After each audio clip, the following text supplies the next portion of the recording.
Okay, friends, so the next thing we're going to cover is our cone exercise. Now, I know we every year have like 50 different versions of what we're going to do, so this is going to be this year's version. So we're going to be under again with our right hand at the tab, and we're going to have our left hand over at the bottom tape, yeah? So if I was facing with you, this would be what it would be like. Now, we're not going to do the individual like breakdowns that we've done in the past, so we're going to do, so we'll go 5, 6, 7, 8, and 1. 1, hold 2, yeah. So this is going to be called our front present. My right hand is going to be at the highest point, and my left hand is going to be, my pole is going to be basically coming out from like my belly button. Count 1, 2, 2, and I'm going to do this cross body position. So like I'm kind of framing my face with my top arm, and my left arm is doing the exact opposite, yeah. 1, so this is 2 and, a little wind is blowing. So I have 5, 6, 7, 8, and 1, 2, and 3 is this back present. So my left arm is going to be coming out straight from my shoulder, and then my right arm is slightly bent over the top of my head, yeah. This is it from the front, yeah. So far I have 5, 6, 7, 8, and 1, 2, and 3, 4. Count 4 and. My flag is going to be flat at my eyes. My arms are going to be slightly bent, both of them. 4 and 5. Yeah. So now my right arm is coming straight out from my shoulder, and my left arm is above my head. So that was 5 and. What was it? 1, 6, 7, 8, 1, 2, and 3, 4 and 5, 6, and. So this is again that part that's framing my face. 6 and 7, yeah, and you'll do a little cone at the bottom to make sure you don't get a sail like what I just did. So from the side, it kind of looks like this is the kind of motion you'll want to use. You want to make sure that you're using both arms equally. I'm not just using my right hand and my left hand is staying put, yeah, because then you're just going to be two-dimensional like this. You want to make sure that you're really using both arms equally to cone, to make sure that you don't get a sail. Yeah, that's the idea.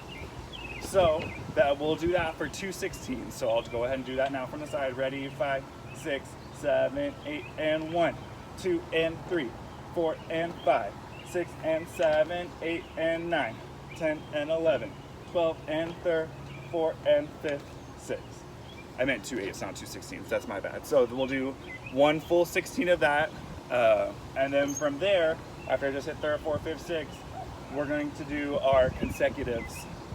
So we'll do 1 and 2 and 3 and 4 and 5 and 6 and 7 and 8 and 9 and 10, 11 and 12 and 13 and 4 and 5th and 6th. And we'll stop at this right slam, yeah? So all together, I'll do it once from the side and then once facing away from you so you can understand what it should look like.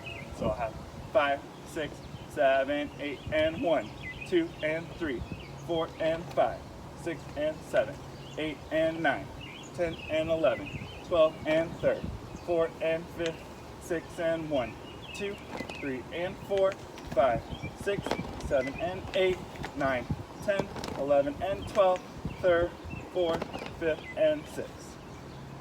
Cool. Now I'll do it facing away from you.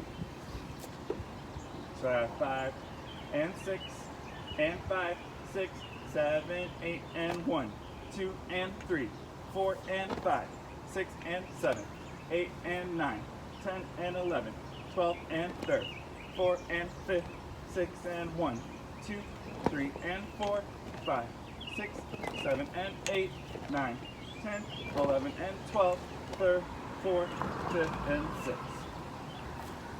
Yeah? So the big points that you want to remember about your cone exercise, making sure that you're using both hands equally. If you use one hand and not the other one, you're going to get tangled up, or it's going to stay two-dimensional instead of creating those big cones on both sides. Yeah. Making sure that, so we'll walk through each of the positions one more time. So this one's coming out straight from my belly button. The and count is framing my face. The back present, my left arm here is straight out from my body and my right arm is slightly bent above my head. Then the next and count we have is flat at our eyes, and both my arms are slightly bent. Then for this bottom present, my right arm is pretty much coming out straight from my shoulder. It does go down just a little bit, and then my left arm is bent above my head. The next and count, again, we're framing our face with that top arm, and the right arm is doing the opposite, so we kind of have like a Z going on here.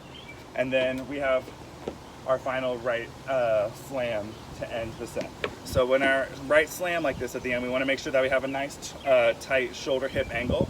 So the pole goes from my shoulder straight across my body down to my hip, and that my arms are nice and boxed out. We don't want to have any weak elbows crunched into our sides. Perfect.